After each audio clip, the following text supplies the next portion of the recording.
Being surrounded is exhausting, not because people are bad, not because they intend harm, but because access is expensive. The more people you know, the more your time fractures into small, invisible obligations. A reply you feel compelled to send, a plan you half agree to without thinking, a version of yourself you quietly maintain so nothing feels awkward, tense, or misunderstood. Nothing is forced. That's why it's so easy to miss. Power doesn't leave you in a dramatic collapse. It doesn't announce itself. It leaks out slowly, through cooperation, through availability, through being emotionally open in spaces that do not protect you. You are taught early to see this as normal, to see responsiveness as maturity, to see constant engagement as strength. We're taught to fear isolation, to associate it with weakness, instability, or failure. But isolation is not the absence of support. It is the removal of interference. Support always comes with a price, and that price is rarely stated up front. It costs your availability, your predictability, your emotional accessibility. Every bond writes an invisible contract you never consciously sign. Be reachable, be reasonable, be explainable. Consider how others feel. Manage their reactions. Smooth the edges of your decisions. Sign enough of these contracts and something subtle happens. Your life slows down. Not because you lack ambition or intelligence, but because every move now passes through filters. You stop moving sharply. You hesitate. You calculate reactions. You anticipate questions. You adjust. The people who socialize the most, who are plugged into everything and everyone, are often the easiest to manage. They can't disappear without raising concern. They can't act suddenly without explanation. They can't move without permission, disguised as courtesy. Isolation breaks that mechanism. When you are alone, nothing needs justification. Nothing needs softening. Nothing needs approval. You act when you decide, not when it feels acceptable to others. Machiavelli understood this long before modern language made it sound polite. He warned that entanglement creates hesitation, and hesitation is where power dies. Not because hesitation is immoral, but because it makes you predictable, slow, and easy to redirect. Notice who society pressures the most. Not criminals, not open rebels, but people who withdraw quietly, people who stop explaining themselves, people who reduce access. Withdrawal is unsettling because it breaks the system without confrontation.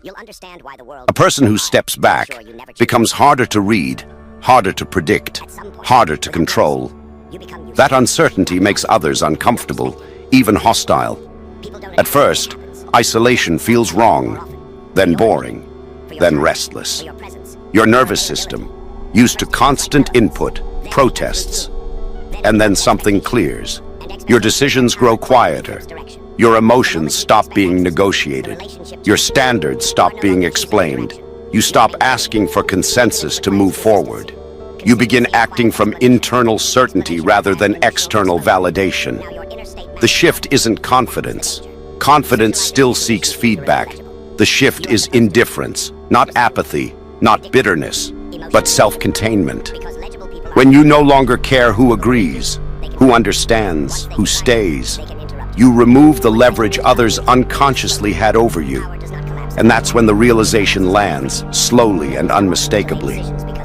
You were never lacking strength. You were never broken. You were just surrounded. What comes next is not motivation. It is not self-help. And it is not comfort. It is the quiet mechanics of withdrawal. How access is reduced without drama. How distance is enforced without explanation. And why the people who benefited from your availability will be the first to resist it. By the end of this video, you won't just understand isolation. You'll understand why the world works so hard to make sure you never choose it. No spontaneous interruptions. No emotional At some point, without noticing, you become useful, not powerful, not respected, useful. People don't announce it when it happens. They just start coming to you more often, for your opinion, for your time, for your presence, for your availability. At first it feels like relevance, then it becomes routine, then it becomes expectation.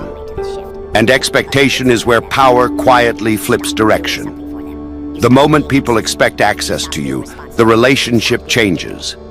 You are no longer choosing interaction. You are maintaining it. Maintenance requires consistency. Consistency requires explanation. Explanation requires emotional exposure. Now your inner state matters to others. That is the danger. Socialization conditions you to remain legible. You are supposed to be understandable, predictable, emotionally readable. Because legible people are easy to manage. Once people can read you, they can time you. Once they can time you, they can interrupt you. Once they can interrupt you, they can slow you. Power does not collapse under attack. It collapses under friction. Notice how often you delay decisions because of people. Not because the decision is wrong, but because someone will react. Someone will ask questions. Someone will feel ignored. Someone will take it personally. So you wait. You soften. You explain. That delay is not courtesy. It is compliance. Machiavelli understood something modern people avoid admitting. The greatest threat to authority is emotional entanglement. Entanglement forces justification. Justification invites negotiation. Negotiation dissolves dominance. This is why rulers historically reduced proximity. Not because they hated people, but because closeness produces claims, and claims create limits. When you stop socializing, something practical changes immediately. Your time stops fragmenting. No spontaneous interruptions, no emotional detours, no invisible obligations. At first, the emptiness feels strange. Then it becomes productive. Because uninterrupted time reveals patterns you never noticed while surrounded. Patterns in people. Patterns in yourself. Patterns in how often you compromise without realizing it. Isolation does not make you wiser instantly. It makes you harder. You stop cushioning truth. You stop pre-adjusting behavior. You stop accounting for feelings that are not your responsibility. This hardening is not cruelty. It is boundary restoration. People react strongly to this shift, not because you did something to them, but because you stopped doing something for them. You stopped being accessible. You stopped being responsive. You stopped being predictable. They feel the loss before you do, and they will try to name it. They will call it arrogance. They will call it distance. They will call it ego. Those labels are not diagnoses. They are protest. Here is the uncomfortable truth. Most people don't miss you when you withdraw. They miss the version of themselves that existed when they had access to you. Your attention, your affirmation, your emotional labor. When that disappears, they feel smaller. So they attack the change instead of examining the loss. Being alone long enough forces a shift in internal authority. You stop checking with others before deciding. You stop narrating your moves. You stop preparing explanations in advance. Your decisions become quieter and final. This is when isolation stops feeling passive and starts feeling decisive. By the end of this stage, one realization locks in. Power is not built by adding people. It is built by subtracting access. Not everyone deserves proximity. Not everyone deserves insight. Not everyone deserves reaction. Isolation is how you enforce that truth. The moment you pull back, the environment shifts. Not dramatically, not immediately, subtly. People begin to test your absence.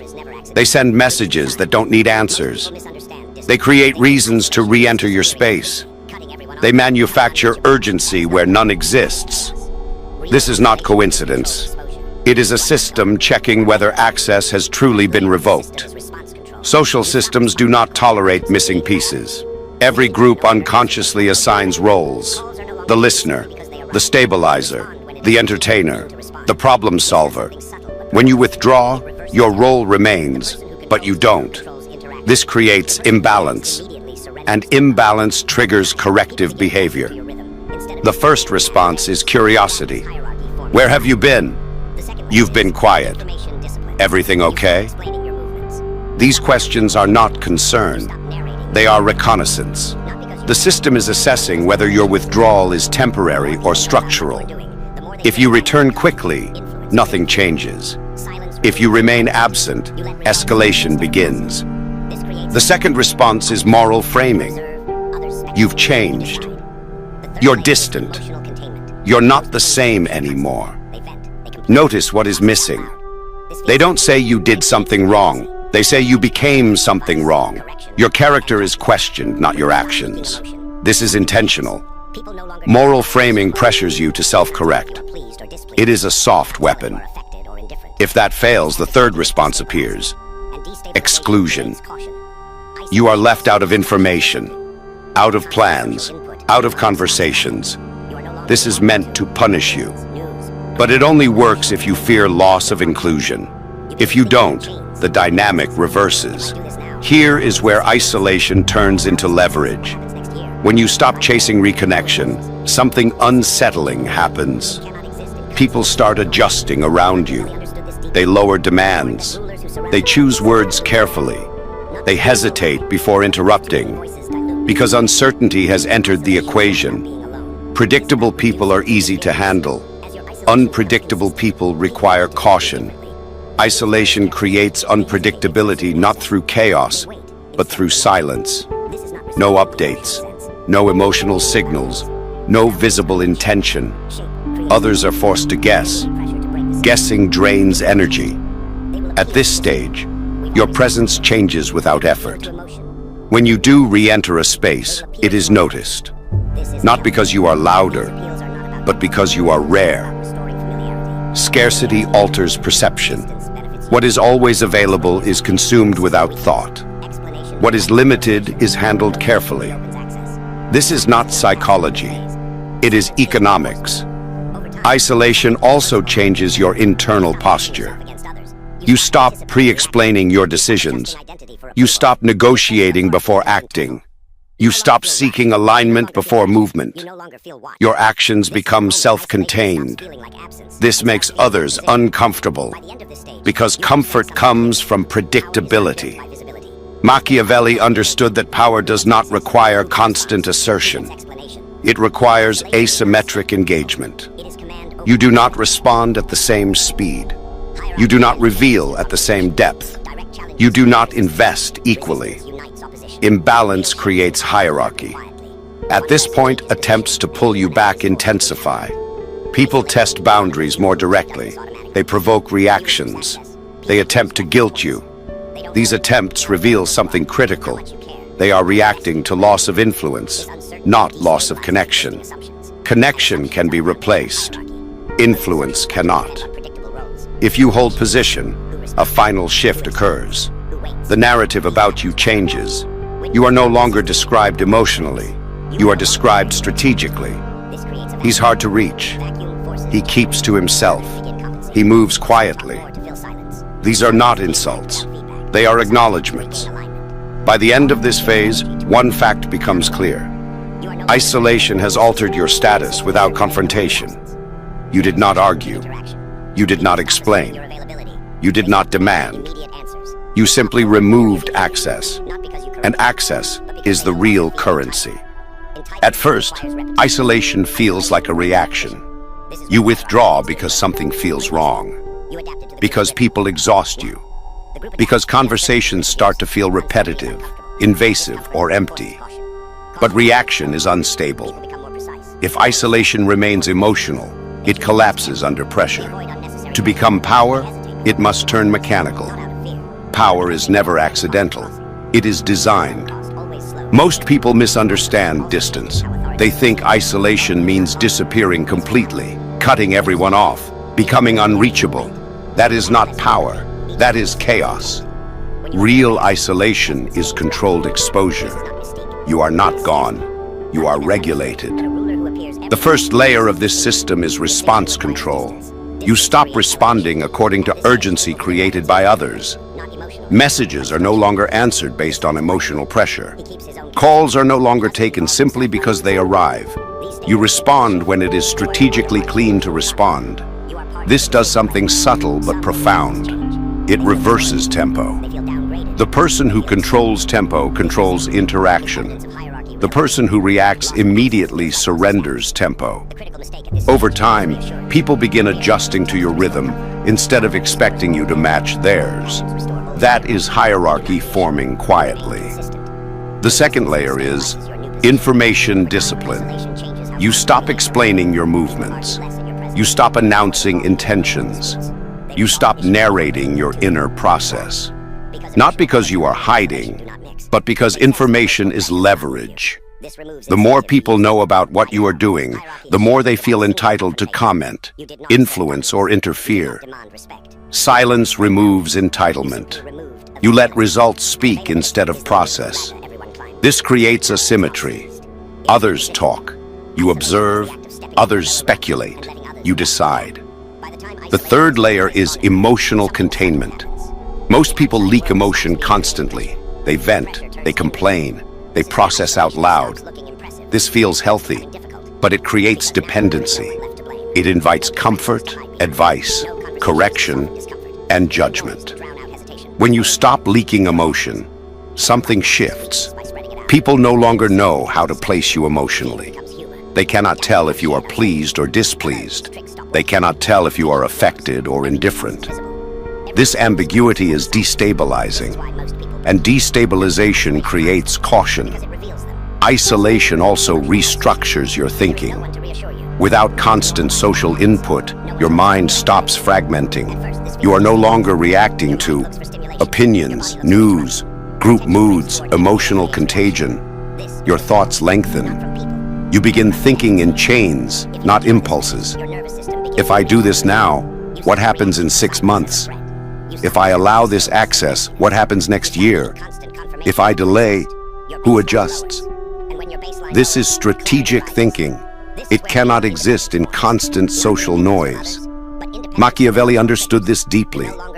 He warned that rulers who surround themselves excessively lose clarity, not because people lie, but because too many voices dilute decision-making. Isolation is not about being alone. It is about reducing interference. As your isolation becomes consistent, people begin to treat you differently. They choose words carefully. They hesitate before assuming access. They wait instead of demanding. This is not respect in the emotional sense. It is recognition of boundaries. Boundaries create shape. Shape creates authority. There will be pressure to break the system. People will test you. They will appeal to history. We've always talked like this. They will appeal to emotion. You've become distant. They will appeal to morality. This isn't healthy. These appeals are not about your well-being. They are about restoring familiarity. Familiarity benefits them. Distance benefits you. If you explain yourself here, the system weakens. Explanation invites negotiation. Negotiation reopens access. Silence is not passive in this phase. Silence is enforcement. Over time, something irreversible happens internally. You stop checking yourself against others. You stop anticipating reactions. You stop adjusting identity for approval. Your sense of authority becomes internal. You no longer feel rushed. You no longer feel pressured. You no longer feel watched. This is the moment isolation stops feeling like absence and starts feeling like position. By the end of this stage, you understand something clearly. Power is not built by visibility. It is built by control of engagement. Who gets access? Who gets response? Who gets explanation? Isolation is not escape from people. It is command over proximity. Hierarchy rarely changes through confrontation. Direct challenges create resistance. Resistance unites opposition. Real shifts in hierarchy happen quietly, when one person changes position and everyone else is forced to recalibrate. Isolation is one of the few moves that does this automatically. When you reduce access, people lose reference points. They don't know how available you are, how much you care, how invested you remain. This uncertainty destabilizes existing assumptions, and assumptions are the foundation of hierarchy. Most social structures depend on predictable roles. Who initiates? Who responds? Who explains? Who waits? These patterns run on habit. When you withdraw consistently, the pattern breaks. You are no longer where you were expected to be. This creates a vacuum. Vacuum forces adjustment.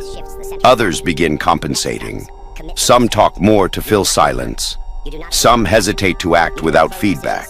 Some attempt to regain alignment. All of this shifts energy toward you, not away. You are no longer circulating within the system. The system is circulating around your absence. Notice the change in interaction. People stop assuming your availability. They stop demanding immediate answers. They stop over-familiar behavior, not because you corrected them, but because they no longer feel entitled. Entitlement requires repetition. Isolation breaks repetition. This is where hierarchy begins to invert. Previously, you adapted to the group's rhythm. Now, the group adapts to the uncertainty you introduce. Uncertainty is uncomfortable, and discomfort forces caution. Caution alters tone. People become more precise, more restrained, more deliberate. They choose words carefully. They avoid unnecessary pressure. They hesitate before crossing boundaries, not out of fear, but because they no longer know the cost of crossing. Unknown cost always slows behavior. Isolation also changes how authority is perceived. Authority is not volume, it is finality. When you speak less, each word carries more weight. When you act less frequently, each action signals intent. When you appear rarely, presence gains gravity. This is not mystique. It is scarcity. Machiavelli understood that a ruler who appears everywhere loses distinction. Distinction requires distance. Distance creates elevation. At this stage, people begin referencing you differently, not emotionally, but structurally. He decides quietly. He keeps his own counsel. He doesn't involve himself unnecessarily. These statements signal a shift. You are no longer part of the emotional economy. You are part of the decision layer. Some will resent this change. They feel disoriented. They feel downgraded. They feel excluded. This resentment is evidence of hierarchy realignment. Loss of access feels like loss of status. The critical mistake at this stage is reassurance. Reassurance attempts to restore comfort. Comfort restores old patterns. Old patterns restore old hierarchy. You do not reassure. You remain consistent. Consistency stabilizes your new position. Over time, isolation changes how conflict behaves around you. People argue less in your presence. They avoid involving you in emotional disputes. They resolve issues before bringing them to you. Why? Because emotional volatility and isolation do not mix. They sense that emotional pressure will not move you. This removes incentive to use it. By now, hierarchy has shifted without a single confrontation. You did not assert dominance. You did not demand respect. You did not explain boundaries. You simply removed availability. And availability is the invisible ladder everyone climbs. Power is not seized. It is repositioned. Isolation is the act of stepping off the lower rung and letting others adjust to the gap. By the time isolation has been in place long enough, something subtle happens. The outside world stops being the main pressure. The pressure turns inward. This is where isolation stops looking impressive and starts becoming difficult. Because now there is no one left to blame. No distractions to hide behind. No conversations to soften discomfort. No noise to drown out hesitation. Only patterns. Your patterns. Social life masks weakness by spreading it out. Indecision becomes discussion. Fear becomes humor. Doubt becomes shared uncertainty. Alone, these tricks stop working. Every hesitation is yours. Every impulse is visible. Every excuse collapses under silence. This is why most people break here. Not because isolation harms them, but because it reveals them. Isolation removes emotional outsourcing. There is no one to reassure you, no one to normalize bad habits, no one to absorb your anxiety. At first, this feels destabilizing. Your mind looks for stimulation. Your body looks for interruption. Your attention drifts toward anything that creates reaction. This is withdrawal, not from people, but from dependency. If you endure this phase, your nervous system begins to recalibrate. You stop reacting to silence as a threat. You stop interpreting stillness as emptiness. You stop needing constant confirmation that you exist. Your baseline lowers. And when your baseline lowers, clarity rises. This is where real independence forms. Not independence from others, but independence from emotional triggers. You no longer rush to explain yourself. You no longer defend reflexively. You no longer seek agreement before acting. Not because you are confident, because you are self-contained. Self-contained people are dangerous in subtle ways. They cannot be hurried. They cannot be guilted. They cannot be emotionally cornered.